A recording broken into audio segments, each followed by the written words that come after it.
আলাইহিস সালাতু ওয়াস সালাম বনী ইসরাইলের এক নবী এক পয়গম্বরের কবরের সামনে গিয়ে বললেন, কুম বিইذনিল্লাহ, ওগো আল্লাহর পয়গম্বর, আপনি কবর থেকে উঠে আসুন।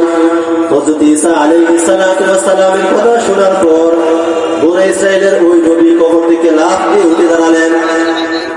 হযরত ঈসা আলাইহিস সালাতু ওয়াস সালাম ওই ব্যক্তির সাথে, ওই নবীজির সাথে কতক্ষণ আলাপ করলেন। আলাপ শেষ হওয়ার এক পর্যায়ে হযরত ঈসা আলাইহিস সালাতু ওয়াস সালাম বলতেছে, ওগো আল্লাহর পয়গম্বর, আপনার সাথে অনেক বিষয়ে কথা হলো, অনেক বিষয়ে জানা হলো। এখন যদি আপনি চান, আপনি ইচ্ছা করলে দুনিয়াতে আরো কিছুদিন ইচ্ছা করলে থাকতে পারেন, আর যদি চান তাহলে আবার আপনি কবরের জিন্দেগিতে চলে যেতে পারেন। বনী ইসরাইলের ওই পয়গম্বর হযরত ঈসা আলাইহিস সালাতু ওয়াস সালামকে বলতেছে, ওগো আল্লাহর নবী হযরত ঈসা আলাইহিস সালাম, যদি আমি দুনিয়াতে আরো কিছুদিন বসবাস করি, যদি আমি দুনিয়াতে আরো কিছুদিন চলাফেরা করি, তাহলে আমাকে কি আবার মৃত্যুবরণ করতে হবে কি হবে না?